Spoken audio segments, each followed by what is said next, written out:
Hello everybody, Steven here with Cardboard Coalition, and today I figured I would go over Massive Darkness 2 Hellscape, the rules, but more specifically, hero classes.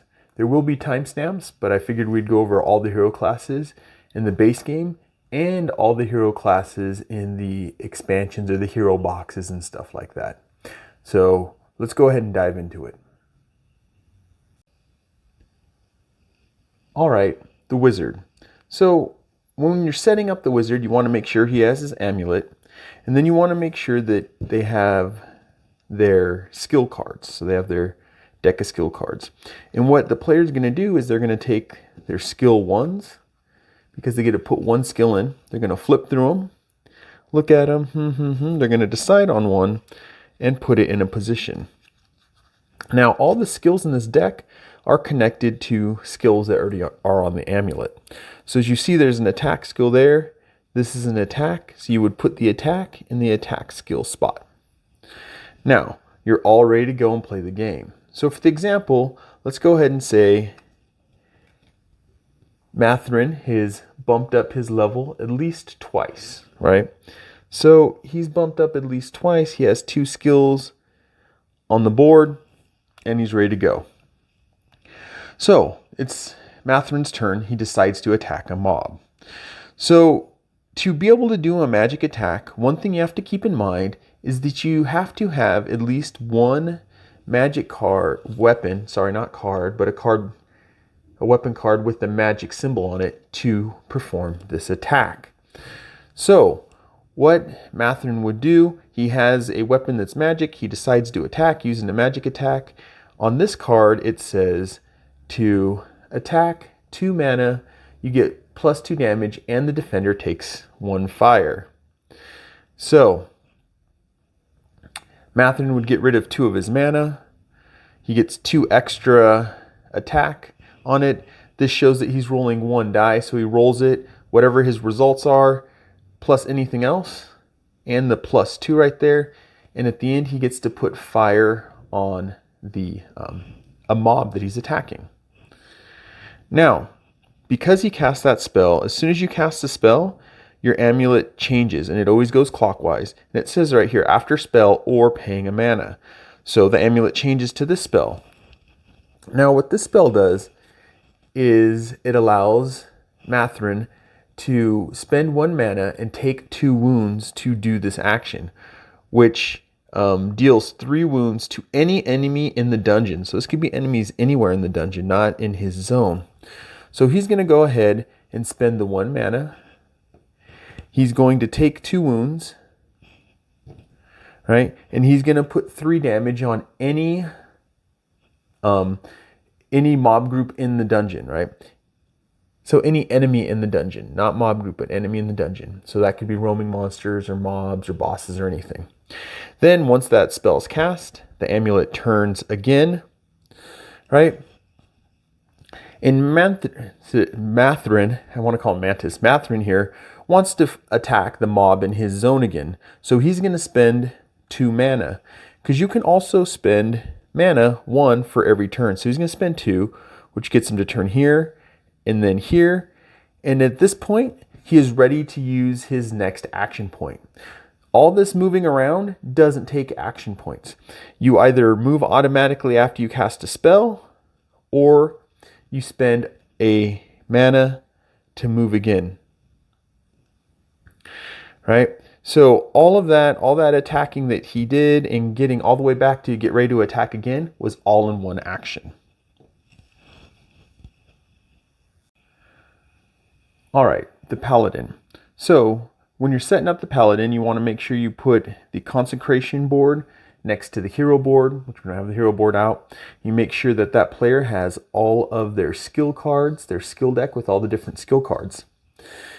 And you also make sure that they have their consecration token, which lets you know which zones are consecrated. You go ahead and set those in their matching colors. All right. Then the player would go ahead and take the 3 level 1 cards. Well, this one has 3. They would look at their level 1 cards, right? And they would pick one of these skills.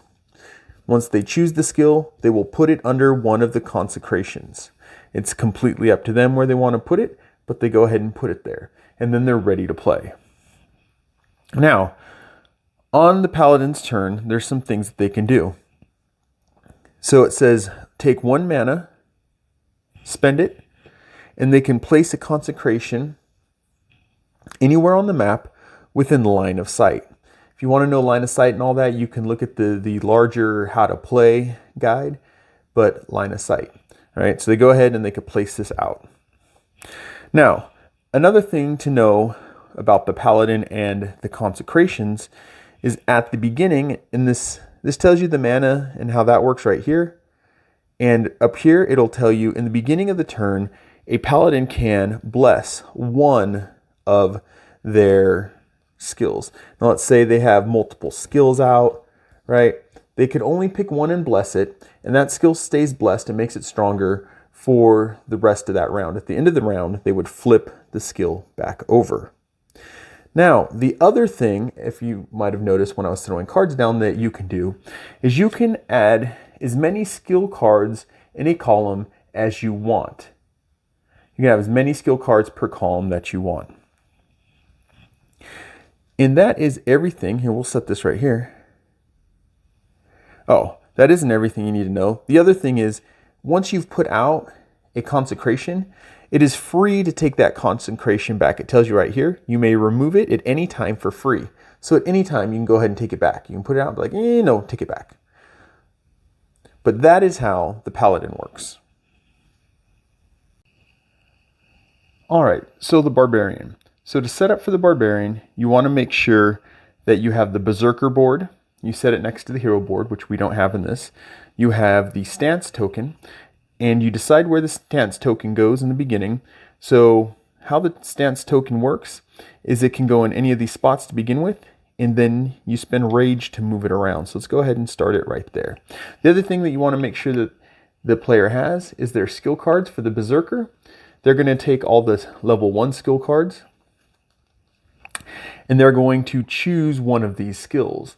Now these skills are connected to the different stances, most of them. There are some that aren't.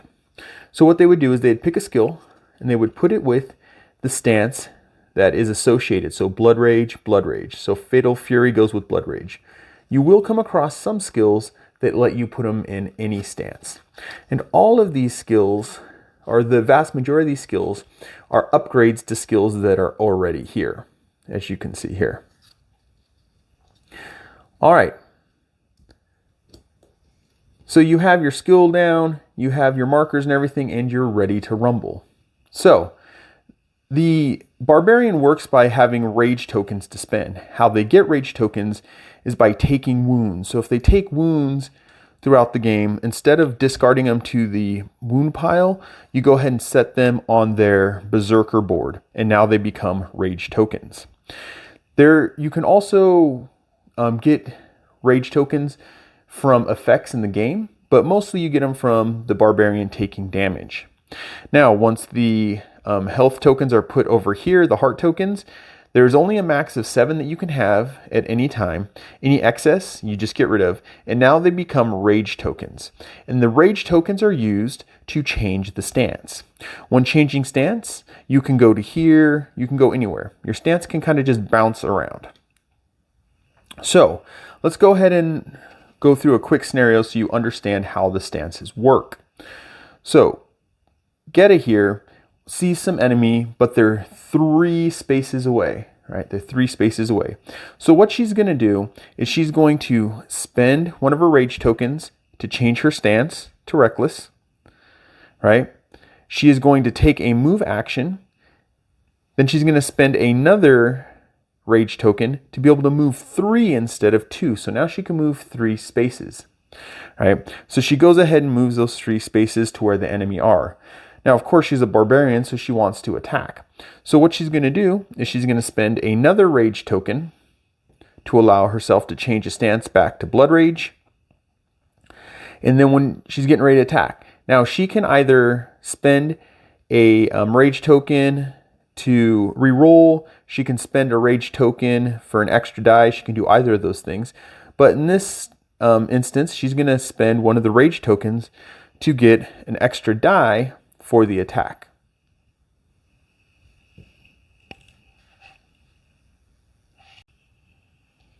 All right, the rogue. So, setting up for the rogue, you make sure the player who chose the rogue has the rogue bag. They have all the rogue tokens. They have the rogue skill cards. And then they have the explanations of the shadow and the poison tokens. Right? They may not need them right now, but you make sure that they have them. All right. So, as usual, the player who has the rogue will take the rogue 1 cards, skill 1 cards, and they will choose one of these skills. Right? So we'll just choose shadow. Put the rest back for now. So they're choosing the shadow skill. Then you go ahead and set up the rogue bag. I think actually the instructions say set up the rogue bag and then pick the skill. But to begin with, you put the 9 starting tokens which have the black back. See how these are solid colors? These have like the black back. So you take these and you go ahead and throw them in the bag. Now, the next thing you do is you take whatever tokens that the current level card tells you to take. So this tells you to take 2 shadow. So you take 2 shadow tokens, you throw them in the bag, and you give the bag, I guess you can pull the string, right? And you give them a good shuffle. And you're ready to go. Just generally so you know, the tokens are connected to actions. Red are attack, blue is movement, and green is anytime additional extra action kind of thing. All right. So, how does the rogue work? The rogue, at the beginning of their turn, shakes the bag, and they blind draw 3 tokens out of here. Right? So let's see. For the purpose of this, let's go ahead. I'm going to try to grab specific ones so we can try to go ahead and do this example. All right. There we go. Trying to follow the example in the little bookie book. All right. So you blindly draw 3 and you put them face up. You put the expired side face down. So let's go ahead and set them like this. Now, these are the 3 actions that the rogue gets. If the rogue decides to move and use one of these actions, they flip the coin. So in this example, let's say that our rogue wants to move 3 spaces instead of 2. So for their action, they decide to move. Their action matches what the token's for. So this is a move token. So they can use this. So they move 2, and then they get the extra 1 here, which makes 3. Then the next thing they decide to do is they're going to attack enemies in this spot, this location that they stopped. Now, they're doing an attack action, and this token is the same as the attack action. So they go ahead and flip this token over to do the attack action, and they get an extra yellow die to roll with their actions. Now, for their third action, they want to attack again. Well, this is a movement token, so it's not an attack token, so they don't get this bonus. What these do is they add bonuses to the actions that you're doing. So they're going to take that action, they go ahead and flip this over, and they go ahead and attack again. Now, once all their turns are done, they would get rid of these tokens. Another thing to keep in mind is if a rogue gets an extra, if a rogue gets an extra token, right, or an extra action, outside of tokens, like the game gives them an extra action, someone else gives them an extra action, they don't have to flip a token for that extra action, right?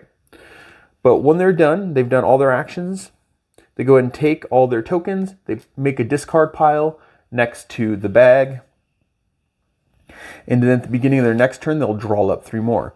If the bag ever becomes empty, you go ahead and take the tokens in your discard and you throw them into the bag. Shuffle it up and draw again. One last thing that I will point out to you guys, I said it in the beginning, but I'll do it one more time, is the cards when you pick skills will tell you what tokens to add to the bag, right? And it'll tell you if you need to remove any. It says remove any one other token. This is a way to build up your bag so you don't have the base token, but you have a whole bunch of these extra tokens.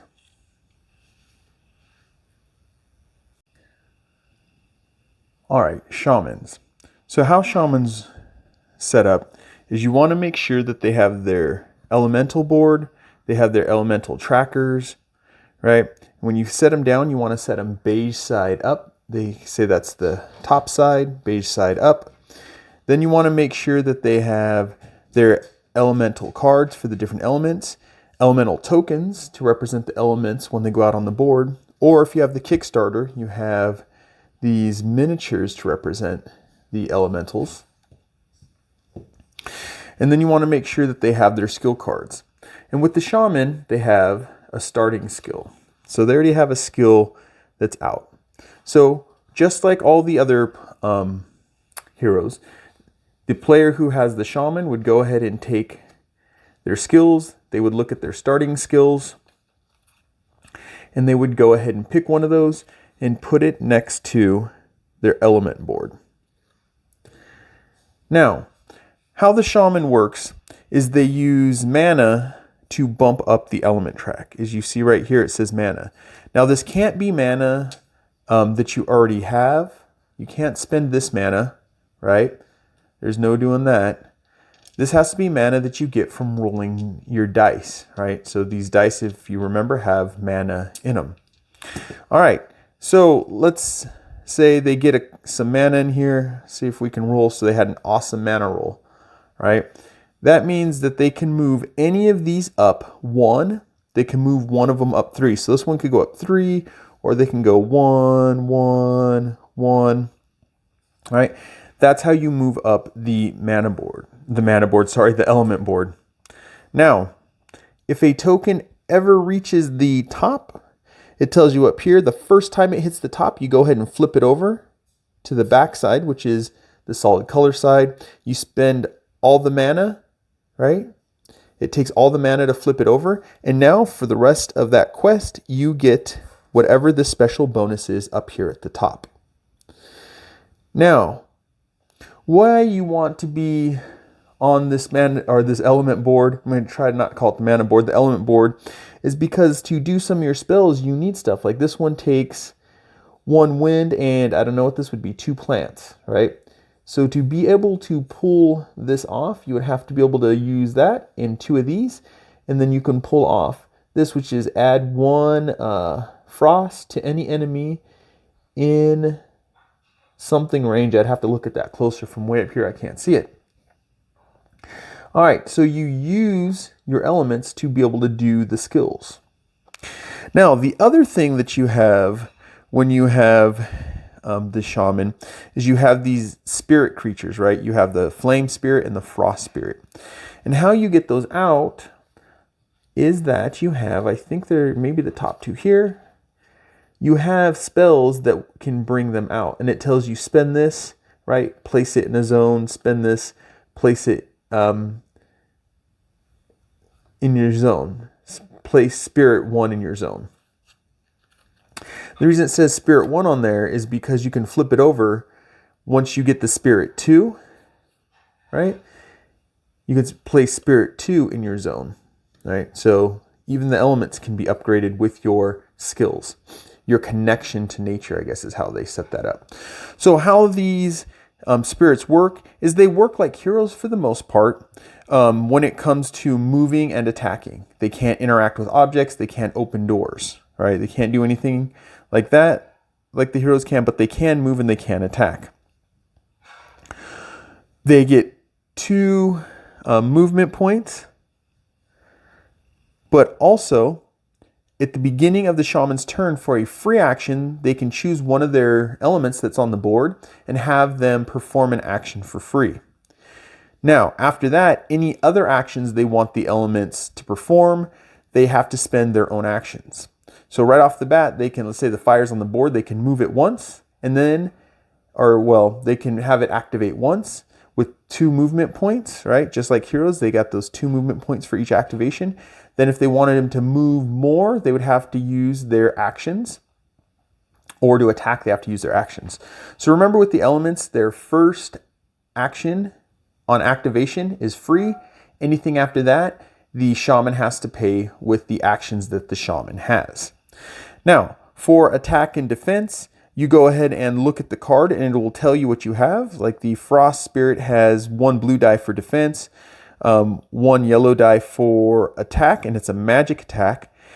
No defense, 1 orange die for attack, and it's a melee attack, right?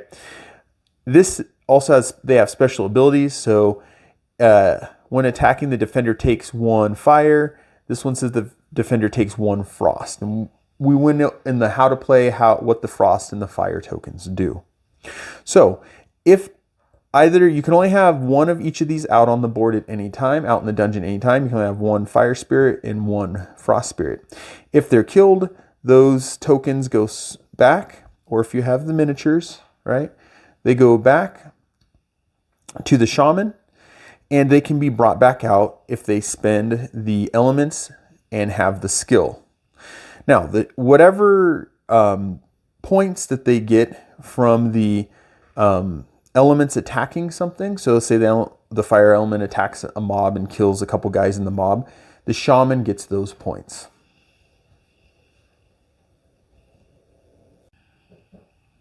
All right, so the ranger. To set up for the ranger, you want to make sure that the player who chooses the ranger gets the arrow deck, which there's 14 cards in here. You shuffle it up. Go ahead and set that somewhere near the ranger, right? And you give them their skill cards, right? And with the skill cards, they go ahead and, just like everybody else, look at the level 1 skills. They choose one of those skills, right? And then they take the rest of this deck and they set it aside to the side for leveling up later. All right. So let's go ahead and go through how the ranger works. So the ranger is a push your luck kind of character when it comes to ranged weapons. So what they want to do is, if they decide to do a ranged attack, so remember they have to have a ranged weapon to be able to do a ranged attack. So, I mean, this gives him 2 weapons, but he does have ranged, right? So you have to have at least that ranged symbol. I guess I can get it closer. You guys see the how to play, you'll see what I'm talking about. There is the ranged symbol, right? And he can do a ranged attack. When doing a ranged attack, the ranger will flip cards from this deck, right? And this is where the push your luck kind of comes in, right? And so let's go ahead and set this over here for now. All right, so they're going to draw cards from this deck. And they draw as many cards as they want, right? But what they're trying to do is get specific effects. So let's go ahead and say on this ranger's attack, they draw a card, they got 2 arrows, they're going to push it some more, draw another card. Now they're at 4 arrows, they're like, we're safe, we're going to push it again, and they lucked out. They have 6 arrows, but at this point, they want to stop. They're not going to push any further because 1 more arrow, they hit 7, so they decide to stop. So with this setup, the ranger has gotten less than 7.